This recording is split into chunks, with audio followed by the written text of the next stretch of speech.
In San Diego, California, many Hispanics fear the life they have lived for up to 20 years will have to start all over again. Iranian business owners in Atlanta, Georgia, fear everything they have worked for will be taken away. Medical students in Seattle, Washington, are terrified that their 8 years of higher education will be put to waste. United States Army soldiers in Austin, Texas, who have served for years to protect their country, find it hard to believe how they might be forced to leave. And Hispanics in Phoenix, Arizona were being arrested and put in concentration camp-like jails under harsh conditions. I may continue if you wish, but the point I'm trying to make is that these issues happen everywhere throughout the United States. These people who are affected are undocumented immigrants. Since 2012, many undocumented immigrants sought relief from these issues and were able to live happy and assured lives. It was DACA that gave these people a chance. On September 5th, 2017, the Obama-era Deferred Action for Childhood Arrivals program, or otherwise known as DACA, was put to end by the Trump administration because it was deemed unconstitutional. This program was founded in 2012 to protect undocumented immigrants who were brought over to the United States illegally with family as children. The result of this abolishment left 800,000 previously protected immigrants with no rights and fear of deportation. Since the termination of the program, the Trump administration left many people wondering if this program was truly unconstitutional, and they were under a question of morality as well. To respond to the outcry, President Trump has given Congress a window to enact real legislation that might protect these immigrants. During this window, where the deadline has been extended several times already, the once protected undocumented immigrants will be allowed to stay in the United States without deportation and renew their applications, but no new immigrants will be allowed to apply. As soon as this window is closed sometime in the near future, however, only the legislation can protect them if a new act is even passed. Should the American public urge Congress to pass legislation to keep these undocumented immigrants within the borders of the United States? To keep the moral standards of the foundation the United States has been built upon, Congress should choose to enact policy to protect these immigrants because the act is, in fact, constitutional. During Donald Trump's presidential campaign, he made it clear that it would be his goal to deport all illegal immigrants and put up his wall to keep them out. Indefinitely, he has every right to do this. It is against the law for an illegal alien with no documentation to reside in the United States, and he planned on using this assertion to his ability. One of the ways he tried to achieve this goal was by terminating DACA at the beginning of his presidency. Trump argued that because it was an executive order passed directly by former President Barack Obama and not by Congress, the act is unconstitutional. He believes that it is unconstitutional to enact policies such as DACA without the approval of the legislative branch of government. Of course, there also continues to remain the argument that these immigrants are illegal and should not be allowed to stay regardless of any policy. Both are strong arguments to suggest unconstitutionality and an abolishment of the program. It is true that Congress did not have a say in the executive order Barack Obama passed. Therefore, it did not follow the usual process of enacting a bill. A bill goes through a strenuous process of review in all branches of government before it can be passed.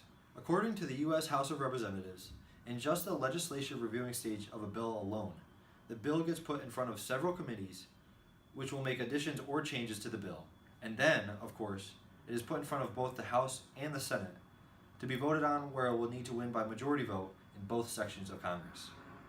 An executive order, however, does not require this process to be fulfilled. It is passed by the executive branch, the president, who is usually biased to a particular political party. This is why Trump argued its unconstitutionality, and ultimately it put an end to the program. Where this proves to be an overstatement, however, is saying DACA did not follow any process at all to prove its constitutionality. It is correct that while it was not approved by Congress, it did not have to be. The power of the president to be able to enact executive orders was given by Congress. DACA, like all other executive orders, was reviewed by the judicial branch to determine its constitutionality. Janet Napolitano, the former governor of Arizona and Secretary of Homeland Security under Obama, wrote an article explaining her side of the argument.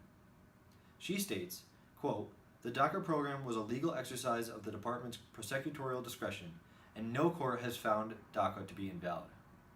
In fact, in 2014, the Department of Justice office that reviews the constitutionality of executive branch actions determined that DACA was lawful. End quote. This order has been proven legal. Under no circumstance has the executive order to pass DACA proven to be unconstitutional regardless of any legislative review.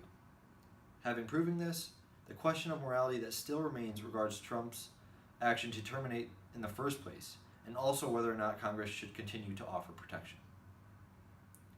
DACA is a program in which the children of illegal immigrants are protected on the basis that they had no control in coming to the United States. A common misconception is that it also protects the adult parents of these children who have committed the act of residing in the United States without legal documentation. Not knowing this information usually results in a common argument from many Trump supporters. Many have described DACA to be a sanction for immigrants, in which it is an easy way for all legal immigrants to obtain protection from deportation as long as they have good behavior. This is not the case, however. It only protects the immigrants who are brought over as children, and even so, they must continue to pass background checks constantly to see that they are in good standing. Is it moral to subject these immigrants to the punishment of a crime they had no control in committing? How might this impose on the definition of human rights that are outlined in the Constitution? Imagine being placed in their shoes. You are 5 years old and your family received a visa to enter the United States. The visa had expired, but your family stayed. Your mother and father were found to be illegal and were deported, and you were put into foster care where you remained until you were 19 years old and in college. You have lived in this country for almost your entire life and had only entered the country because you were too young to make decisions for yourself.